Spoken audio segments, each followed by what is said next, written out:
Oh, what is up everyone? This is OJ over here from PlayerEssence and welcome to the Nintendo NX discussion video. Today I want to talk about various topics pertaining to the Nintendo NX and kind of how I see things and some information that has come out recently from various sources here and there. We have MCV that's piggybacking off of Eurogamer for clicks at this point, saying that they know what the Nintendo NX is. Eurogamer's 100% true, all this stuff that's still 100% rumor, not true, and they're saying that the power is going to be between PS3 and PS4, and they talked to an executive that played it. I really honestly don't believe much of anything MCV has to say on the matter, since everything's anonymous and there's no way for them to actually prove what they're saying.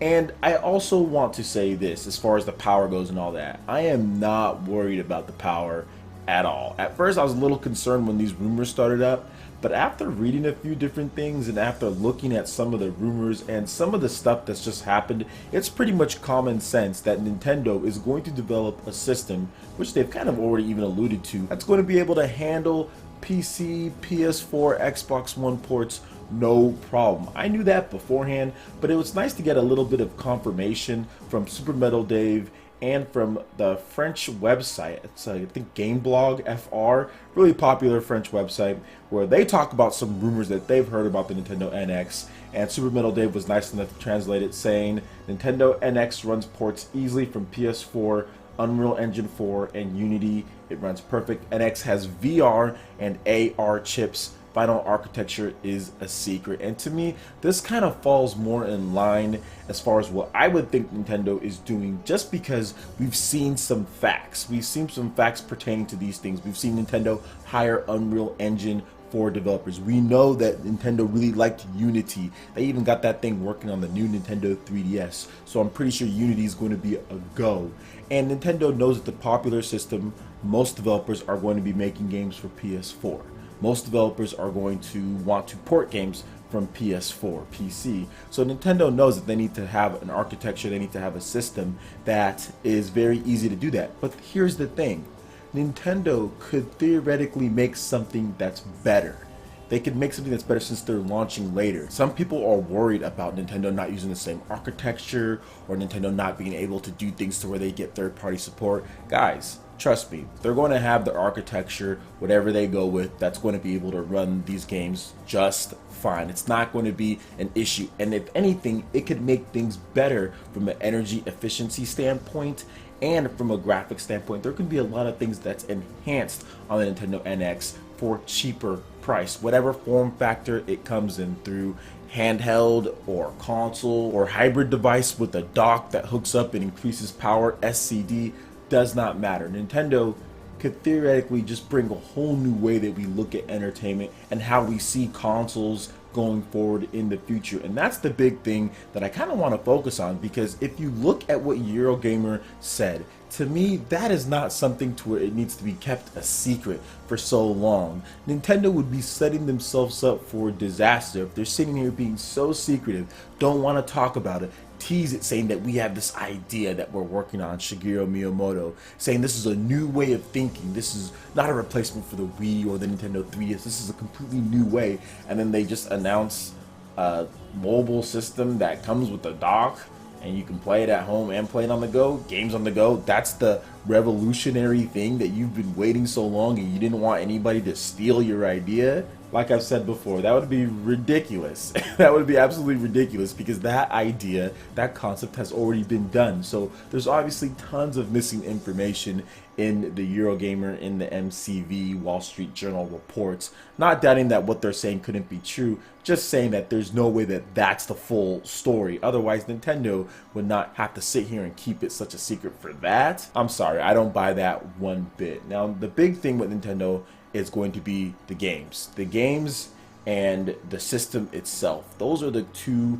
key things. People talk about Nintendo being behind a generation in graphics, but if you talk about system features and online play and online features, Nintendo is like 2 generations behind. They're actually near the original Xbox when it comes to system features and when it comes to online play. Seriously, it's that bad on the Nintendo Wii U. There's actually some games that actually function worse. Like, I remember doing game invites on the Xbox, the original Xbox, for different titles, but on Wii U games, certain Wii U games, you cannot do game invites. I remember there being completely having voice chat for some games. Well, some Wii U games completely no voice chat. So in some ways they're actually worse, and they're behind, like way behind the generations when it comes to system features and when it comes to online. So that's going to be so key going forward with Nintendo NX and the system itself, just the system itself and the games. Those are the big things that people should really start talking about and saying, okay, well, what is Nintendo going to do to remedy the situation? Because the Wii U,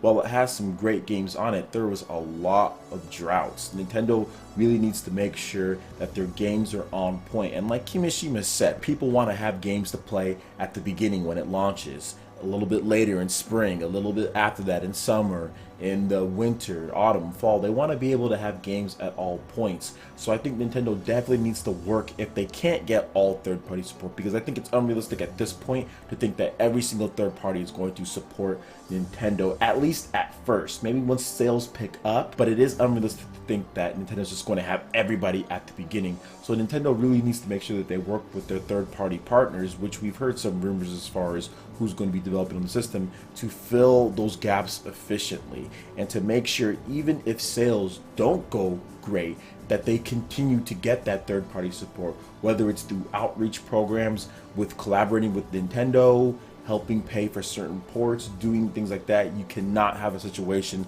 to where it's like Wii U. And I think that's where most people are really excited for a potential hybrid system, because now you have all of Nintendo's developers working on one system so they can get games out. Nintendo has put out a lot, but the problem was just two completely different systems, completely different architectures, and there was lots of issues as far as supporting the Wii U because it just wasn't selling as much as the Nintendo 3DS.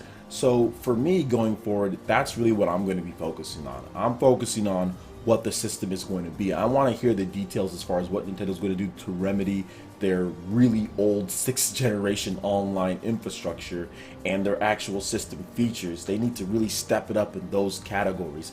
I'm not worried about power. The power is going to be there. Whatever Nintendo's planning for this architecture, for this system, I think that they're not only going to do a great job with it to where, like SuperMetaldave says, it can run those games easily, but I think it's going to be more efficient, and the developers who actually put their games on Nintendo NX are actually going to see that this might be a better system to develop for, just in terms of tools and working with it, just because it's newer and because it might be a whole new way of Nintendo finding how to make development easier for developers, which nobody has ever even said that. Everybody's just saying, oh, they should do everything like Microsoft and Sony, whereas I think that they should copy some things. But people really haven't entertained the possibility that Nintendo is making something that truly is the most developer-friendly console out there. They've done it before with the GameCube. That system was incredibly easy to program for and incredibly efficient. Maybe they're taking that same type of mindset and bringing it over to the Nintendo NX.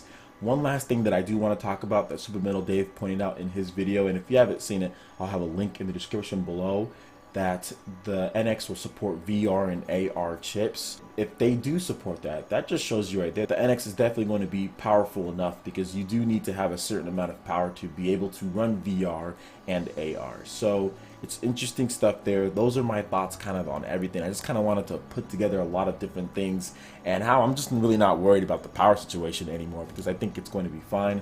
Not worried about the architecture situation, because I think Nintendo has that handled. The biggest thing is going to be system features, online, and the games. How does Nintendo get third-party support? How does Nintendo release their first-party games? And how do those games interact? How do you interact with other users online? How can you invite people? How can you send messages? How can you receive them? Party chat? Are they going to charge for online? How's the virtual console going to look? Those are the things that I'm really shifting my focus to at this point. But of course, I'll be hyped when we finally get the real and official details on the Nintendo NX. Alright guys, thank you so much for watching this video. I really do appreciate it. Go ahead and hit that like button if you did like it. Let me know you guys want more content like this going forward in the future. And subscribe to PlayerEssence for more news, reviews, trailers, tips, and tricks, and everything in gaming. Also, make sure you check out the description below. There you'll have links over to our Facebook, Twitter, and Twitch page. Please give us a follow, like, and all of that there, just because it really helps us grow our social networks, and I'll be having exclusive contests and giveaways just on those social media sites. Thanks so much for watching, and we'll see you for the next video. Peace.